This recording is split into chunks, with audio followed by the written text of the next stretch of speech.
Hello Geneva, and welcome to Geneva Works. I'm Kevin Starr. Recently, our community was named one of the best places to live by Chicago Magazine. That honor doesn't happen without careful planning by our staff to preserve Geneva's historic charm, as well as keep an eye on the future. Today, we're talking with Community Development Director Dick Untch to see how his team manages everything from building permits to long-range planning.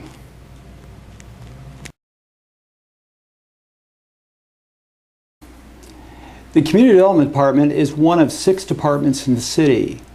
We join the Administrative Services Department, the Economic Development Department, the Fire Department, Police Department, and Public Works Department. We work collaboratively on development projects and planning in the city. The department has 2 roles, and they're divided by 2 separate divisions, the Building Division and the Planning Division. The Building Division is responsible for building permitting, plan review, inspections, certificates of occupancy, and code enforcement. The Planning Division is responsible for short-range planning involving work directly with the Plan Commission, long-range planning, which involves the formulation of plans for the future of Geneva. And finally, Historic Preservation, where we work directly with the Historic Preservation Commission in reviewing projects within the historic district. I would also add that both divisions provide technical assistance and support to persons seeking building permits and approvals through the Plan Commission. Long-range plans are a guide or a blueprint that project a future vision for the future of the city. They provide guidance in land use decision-making on development proposals. They also give direction to the capital improvements that are contemplated by the City Council as time goes by. The City Council has adopted a citywide comprehensive plan, a bikeway implementation plan, a historic preservation plan, a downtown master plan, and most recently, a southeast sub-area master plan. All these plans are available for viewing on the city's website.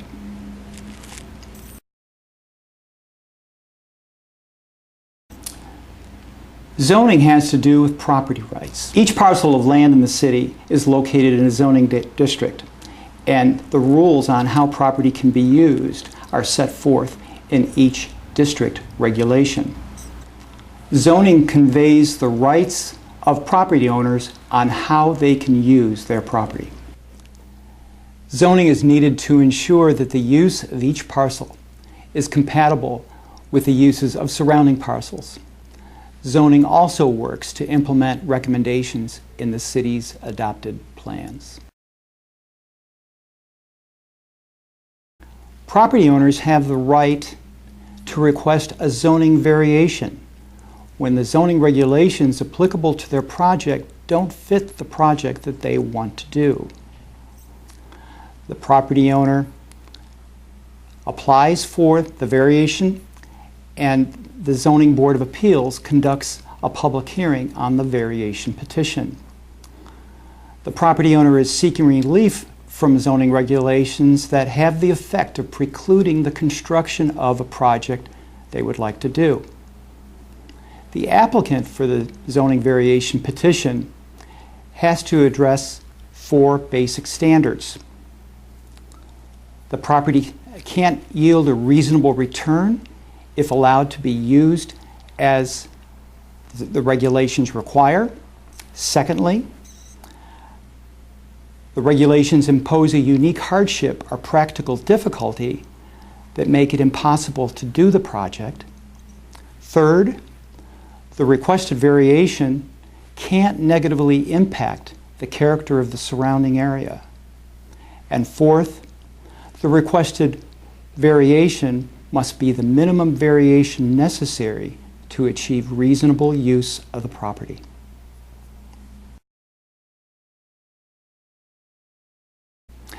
The Plan Commission plays the role of reviewing development proposals and it makes recommendations on those proposals to the City Council for final action.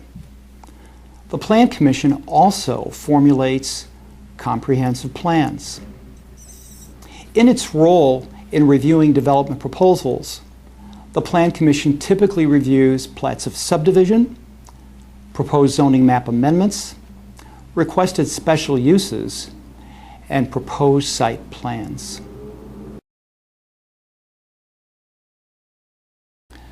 The Historic Preservation Commission is a 7-member advisory body. They're appointed by the Mayor and City Council. Their primary role has to do with the review of building permits for exterior improvements to buildings located within the Geneva Historic District or on individually landmarked properties. Building permits are required for all new construction and for modifications to existing structures. This includes electrical work, plumbing, HVAC or mechanical work, framing, foundation work, roofing, siding, and similar kinds of projects. Permits are also required for signs, decks, patios, door and window replacements, garages, fences, sheds, driveways, walkways, and swimming pools.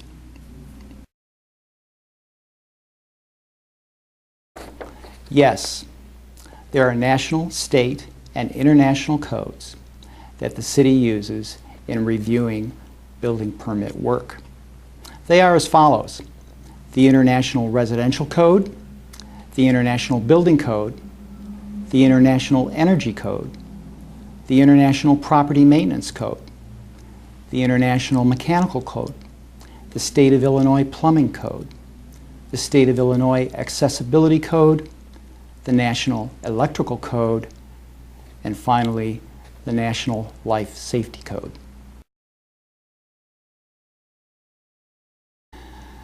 These processes consist of a series of steps. The building permit application is filed. 3 sets of plans associated with the permitted work are required. They would typically involve foundation, framing, electrical, mechanical, plumbing, and grading plans. A plat of survey is required with the building permit application. For a project of some size, say a new commercial building, the permit review time is approximately 30 days.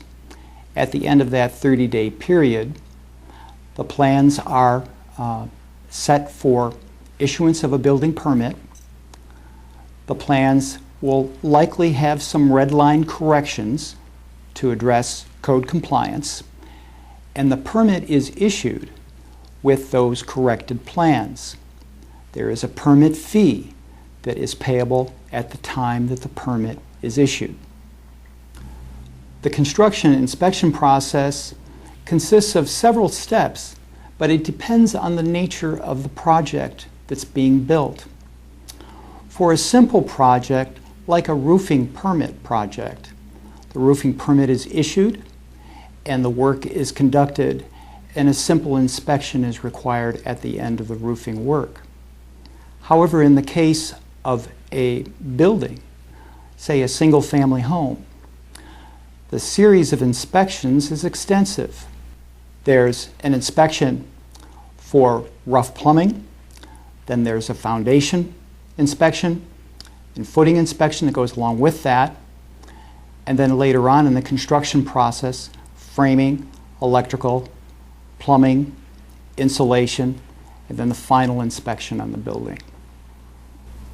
On smaller permit projects, say for the construction of a fence, the permit plan review time is limited to about 10 days for the interdepartmental review.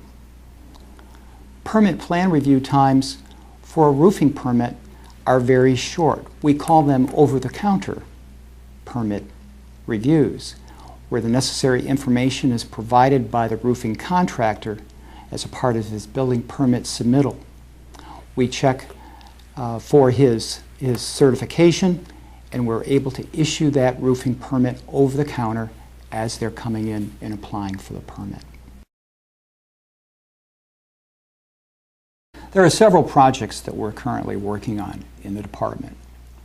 In the building division, we're reviewing the 2012 International Residential Code and the 2012 International Property Maintenance Code for potential adoption as two new codes that we will be requiring to be complied with. We are also working on refinements to the building division's New World software permitting module. The idea being here to issue permits on smaller, more routine projects through an online permitting process. The next project we're working on is the Geneva Downtown Zoning Update. With the adoption of the Geneva Downtown Master Plan about a year ago, the next logical step in planning for the downtown is to look specifically at the zoning regulations that are used in the downtown area. We're working to revise and refine those zoning regulations to not only help with implementation of the adopted downtown master plan, but also to streamline review processes on projects involving zoning changes and proposed developments, and clarifying some of the requirements that are applicable to these projects. We're also working on the Central Fox Valley Housing Plan. The goal of the plan is to identify recommended strategies on how the city can foster and expand housing affordability now and in the future. We're working in concert with the cities of Batavia, St. Charles, and North Aurora on this plan. Another goal of this plan is to look for ways that the four municipalities can work collaboratively on implementing strategies that affect housing affordability. The department is working on regulations pertaining to temporary outdoor sales uses. The idea here is to clarify specifically what types of outdoor sales activity are allowed in the core area of the downtown, particularly along 3rd Street and along West State Street. We're also working with Ryan Homes, a developer of the Prairie Ridge Townhome development, that is the undeveloped portion of it, at the corner of Brisher Road and Peck Road. Recently, a 43-lot subdivision was approved by the City Council that will be designed to accommodate the needs of more mature, empty nester households. We're seeing a very busy construction season already starting this spring, and permit volumes are at a very high level.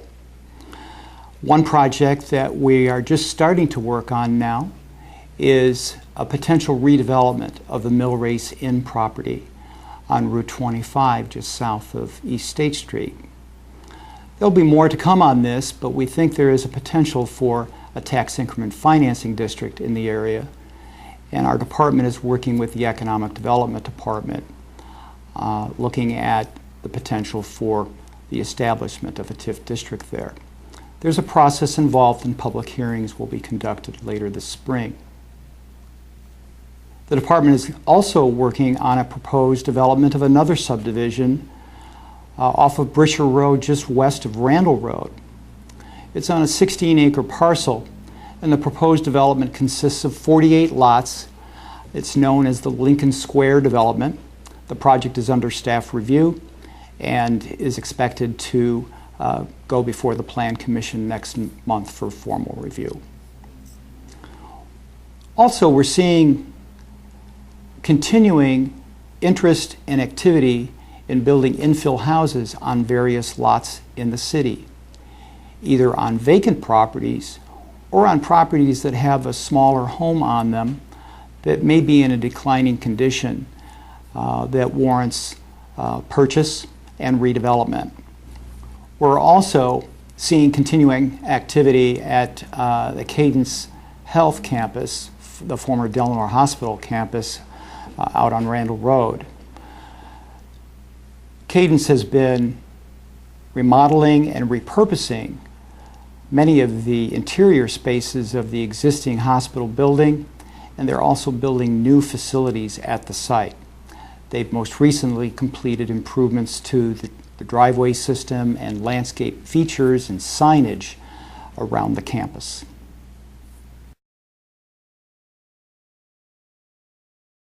If you need further information on any aspect of the department's operations, please contact us at the City of Geneva Community Development Department, and we can be reached at 630-232-7494. Or you can visit us online at www.geneva.il.us.